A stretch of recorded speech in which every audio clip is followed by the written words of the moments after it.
On my dad's side of the family, my grandmother is from the small town of St. Martinsville, Louisiana, where French was her first language until the state passed a law outlawing the use of the French language in schools statewide. On my paternal grandfather's side of the family, his relatives were originally from Germany, but resided in upstate New York for the past 19 generations, in Steuben County in the Finger Lakes region of the state. On my mom's side of the family, my grandparents are from the city of Hyderabad in the Andhra Pradesh region of India.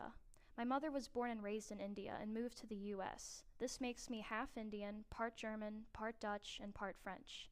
I was born and raised in New Orleans and I've spent all my life here. I grew up in Uptown and went to Lusher Charter School from kindergarten through 12th grade. Over 200 years ago, my Cajun family moved from their homes in France and Canada to settle in what we now call home in New Orleans, Louisiana. I come from the small city of Chalmette outside of St. Bernard Parish before moving to the larger community of Metairie with my mom, dad, and sister. After 4 years of school at Mount Carmel Academy, I chose to stay in the state and attend Tulane University. The university sits within a good driving distance away from my house, so I can still experience a starkly different atmosphere from the one back home. I've experienced the vibrant festivities of Mardi Gras, the Native American dances and music of Jazz Fest, the 3-day-long spell of the craziness from Voodoo Fest, the classic New Orleans-style food of the French Quarter Fest, the classy art shows of White Linen Night, the unpredictable film industry, and the diverse culture surrounding me. Growing up here is like exploring something new every day that I never knew existed. There are so many places I've never seen or been to in this city, and slowly discovering these new aspects heightens my appreciation even more for living here. Everything revolves around tradition here, and there is this enchanting charm that never ceases to amaze me. I've met so many people here with different customs, cultures, and ethnicities who are either a blessing or a lesson in my life. In New Orleans, nearly everyone I know is either related to me or friends of the family.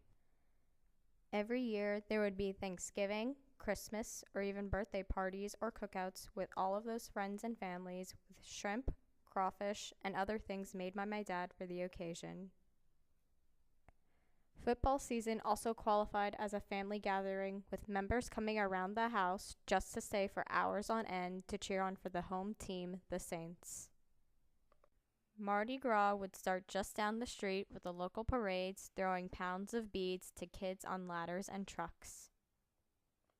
Although I've never really taken part in everything the city has to offer, like the parties at the French Quarter or all the different kinds of food, I'm still involved by mere association to my family and the city. I've had many hardships in this city, but I've also found salvation here. If I didn't grow up here, I truly would not be the person that the city has shaped me to be. My dream is to work in the film industry, which is why my major at Tulane is digital media production, studio art, and minor in theater. I want to work behind and in front of the camera. I like to think that I will one day be something like a Renaissance woman, working in cinematography, acting, directing, editing, and composing camera shots. I want to travel and still pursue my other hobbies, such as music, singing, and painting. I aspire to create something here in this city as a foundation and later move to Los Angeles. In the end, the city will always be a part of me, and no matter where I am, I give the city credit for who I am today. I'm thankful for the new opportunities at Tulane for me to major in English and one day become a writer. The old and new places in New Orleans provide me with enough inspiration and experience to attempt prose, poetry, scripts, or even essays in my spare time. Because of that career, I expect to one day leave the state, but for now, I'm taking my time where I stay, trying to learn and practice a craft. Still, I hope to stay in the city for as long as I can with familiar faces and traditions, the place that I know best. It's never much, but we've made it.